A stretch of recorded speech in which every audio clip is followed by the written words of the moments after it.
My name is Skip Sims, Senior Vice President of Ann Arbor Spark. I also am the managing member of the Michigan Angel Fund and member of the Michigan Angel Community. It Takes Money is a series of podcasts featuring angel investors and experts who offer insight on how to invest in startups. In these podcasts, we'll discuss the many aspects of angel investing and why they're choosing to invest in Michigan. Hi, my guest today is Kurt Baumgarten.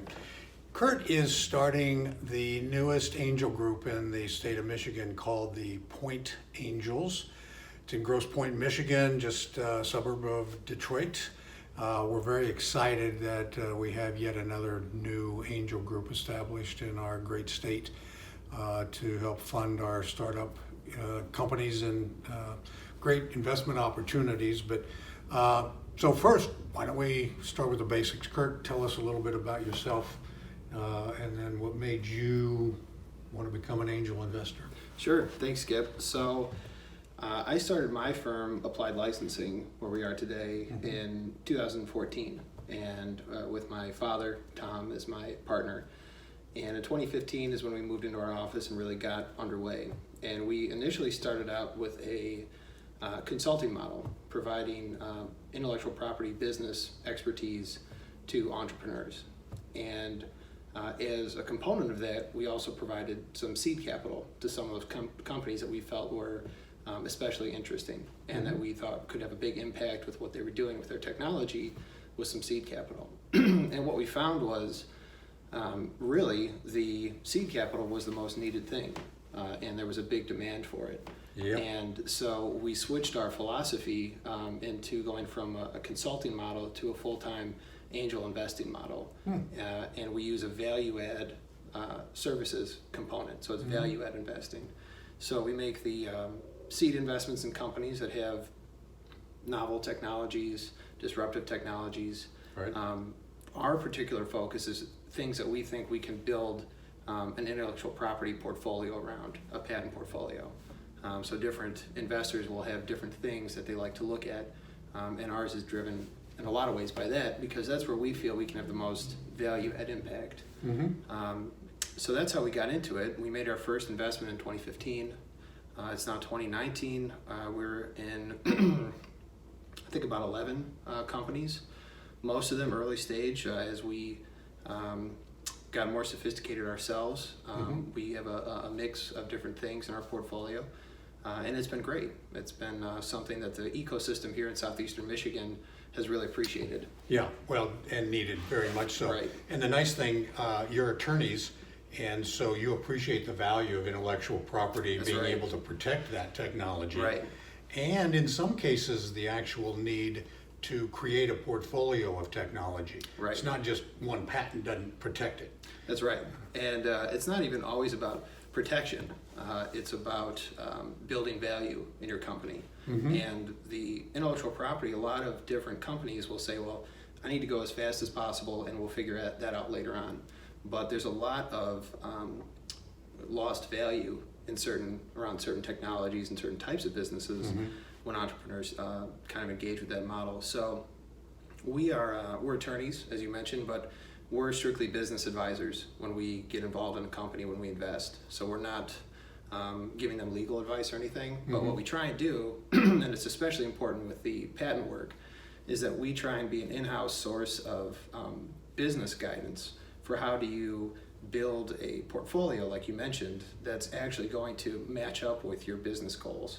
Whether are you looking to enter a market, are you looking to have negotiating leverage with competitors, are you looking to attract follow-on investment that other people want to see that their investment is more secure and that you can actually do what you're saying and you can exclude people from it. How early do you actually then engage? I mean, are we talking after that first couple of meetings, you've done your diligence, you believe in the company, you believe in the strategy, et cetera, et cetera. These pre-revenue companies, you're putting $25,000, $50,000 to work, not a lot. Right, we invest in the range 25 to 100K, and it's usually targeted at that stage for this IP type cost expense. And we try and help manage that by forming the strategy in-house and then going to the outside counsel to execute. And we invest in companies, some of them at the earliest stage, where they don't even have a provisional patent on file. And so it's incredibly risky, but you know, they won't necessarily have a viable path to even see what's up with their technology. Right. So what we do is, in those cases, we'll do some initial diligence. We'll do our own searching to see if we think that they've got something that's novel, that's new, and if they do, then that's a signal to move forward. Right. Okay, so I think this is transitioning Sure. to the point angels in that now you get them to a point where they need real capital. That's right. You know, they need $250,000, $500,000, they need $1 million. Right. And you're not going to provide that. No, and we make that clear too. Yeah. So they're looking for other angels. They got to syndicate the deal, raise that capital. And then, so you've started now Point Angels. Yeah, and it's really come together with the help of a lot of people, and networking initially for our own business for applied licensing, making contacts in various parts of the ecosystem, whether it's incubators, whether it's other angels that you meet, whether it's business advisors that are they see a lot of companies and they help those companies. That really helps get a sense for what the community looks like, the angel community. And then it was very fortuitous that you said that you were trying to start up spur angel activity in all regions of the state, but one was right outside of Detroit in southeastern Michigan here. And it just so happened that we were in a position to where we had been doing that for several years on our own. And it was a fantastic opportunity to gather like-minded people to try and build a group. So you approached us, you approached some other people, we got together, and that's how this Point Angels formed up. And you've only been going now for 6 months, maybe less. Started really, your first meeting was I think in March. That's right. Only a few months ago. It's now August. And so what, how's it going? I mean, has it been a struggle? Has it been tough? Has it been easier than you thought? It's been fun. It's been fun, and it's actually been like really that. Yeah, It's fun. It's been really rewarding too. That we've had our first meeting was in March, and we had one company come and present. From the outset, we wanted to set ourselves up as an investment club, and I know other funds around the country and in Michigan, like Michigan Angel Fund and some of the other ones, they have a different structure where the members, the people that are the angels in the group, will contribute some capital, and then there'll be some hierarchy of how it's decided what deals are sourced, who is going to determine what's invested, and then there are certain requirements for investing a certain amount per year. So due to the particulars of our area, our community, Grosse Pointe, we felt that the best model to start was the investment club model.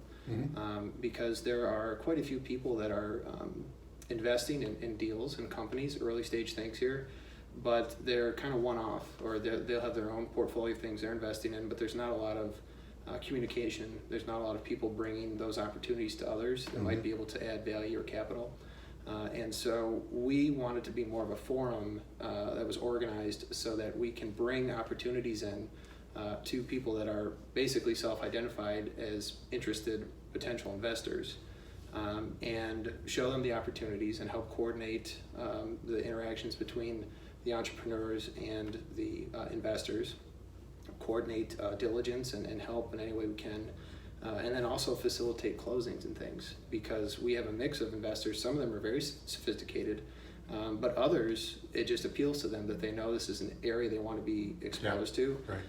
They know that there are very interesting things happening in Detroit and Ann Arbor and around the state, and they are looking for a way that they themselves can start to get in on some of that. Are you finding, or did you find, that there were a lot more people doing this than you thought? I actually did. And it was partly just because of the way that we were going about our business, trying to build it with what we knew and seeing where things took us by networking. The state of Michigan, it's very active in terms of the number of groups and their geographic spread around the state as well. So there's some areas that might not have a lot of population density compared to areas like Detroit or Grand Rapids, but they've got a very active angel community. And in Grosse Pointe in particular, it was surprising when we found that there was this real interest to get exposure to these opportunities, to learn more about them, to ask questions, and then to go from there and make investments as well. Yeah, and a lot of people doing it by themselves, ignorant of the fact that you were doing what you're doing, and maybe their other neighbor was doing something similar, but on their own. Right. So I assume this investment club, and that's a great way to start. It is a very good way to start. It's inexpensive. You guys have been generous now. Another element is we get asked, what's it cost to run a group? And it's not uncommon. I know Doug does this for the Ann Arbor Angels, and that you and your dad are doing it for the Point Angels, and that is basically you're offering your facility for free as a place to meet. That's right. There's no real cost. And so you're not charging a lot to join. Right.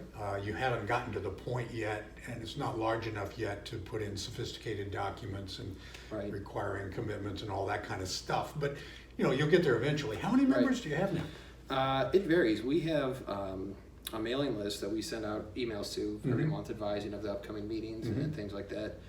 We generally get between 15 and 25 investors that come, so sometimes we'll have almost 30 people at our meetings. Kidding. Counting the company representatives that are pitching. Yeah. But I think the most we've had is about 25 actual investors. That's great. Yeah, it was really. I tell people really your goal should be to get to 20, and you get above that 20 active members, and now you've got a real group, because now you've got a large enough mass where that company that comes in and pitches and is looking for $1 million, there's enough people in that room that could probably fund the whole million, but could, even if they don't, could fund maybe $250,000 of it. And that's significant. Yeah, it is. That's big. And the biggest help that I've had, as I mentioned, there were a lot of people that helped out and that have helped out, but our members, I think it's not just this way in Grosse Pointe. It does work that way in a lot of ways, but in other communities as well, it really spreads by word of mouth. Yeah. And I think that's a nice way to kind of spread your message if you're forming an angel group, especially if you form as this club where people know it's a very low risk. It's all about risk. A very low risk way for them to get into it and get exposure to figure out if it's right for them or not. Exactly. And so I'm thrilled the way you guys are approaching this, because it does offer that. It allows me to invite my neighbor to come and just learn what it's about. No obligation. Right. No high pressure sales job to do this. Come to a couple of meetings, see if you like it. If you don't, okay, we understand. But in most of the time, people do get excited about it. Right. And jump in. Yeah, and they have. And that's one of the things too that we've done is myself and a few other members of an organizing committee of sorts that you called a few of us together at our first meeting. We expanded to a couple others to include them in the organizing committee. We all helped kind of seed the first few meetings with deals we were familiar with, which really helped because we felt they were a little more known, a little higher quality. We could control some of the variables involved. And we put out a call to action, really is what it was, to our members, that we said we as a group are at the point where we need other members to sustain this, and we need people to start supplying deal flow to us. And we've actually gotten several of our presenters from the group that way, that they said, well, I think you should check this company out, or I'm going to bring so-and-so to a meeting, and then it really expands from there. Yeah, that's great. Wow. I think you're doing it right. I congratulate you. You're off to a fast start. I'm just very impressed, very excited. We need more of this kind of activity. If there's anybody watching who kind of likes this idea and want to pursue it for your community, you know that there are probably some angels in your community that maybe you don't even know about, but want to kind of follow Kurt's lead here. We certainly encourage you to do it. I know you'll answer the phone if anybody calls. Of course, wants some advice, help, suggestions. We're all that way. You can certainly call me. Happy to help in any way possible. And so, Kurt, congratulations. Thank you very much, and I appreciate the opportunity, Skip, and I appreciate you making the initial effort to kind of bring everyone together too, and offer your support behind it as well. I'd be happy, delighted, if anyone called me up or sent me an email. I'd love to give some advice and talk about the successes and mistakes and all those things. Yeah. But I really see it as a policy issue for the state that it's going to be very important to drive if we want to be an engine of innovation and job creation and valuable companies. That's a whole nother subject for a whole nother podcast, and we're going to pursue that. And we'll be back in a year and see how you're doing. Sure. Well, that'd be great. Super. Thank you. Yep. Thank you.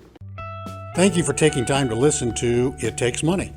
For more of our podcasts, visit AnnArborUSA.org/podcasts or MichiganAngels.org. Thanks to the Ralph C. Wilson Jr. Foundation for making these podcasts possible. And let me leave you with this from John D. Rockefeller. It is a mistake to assume that the possession of money in great abundance brings happiness. Pleasure comes not from the possession of money, but from the ability to do things for others, which brings satisfaction.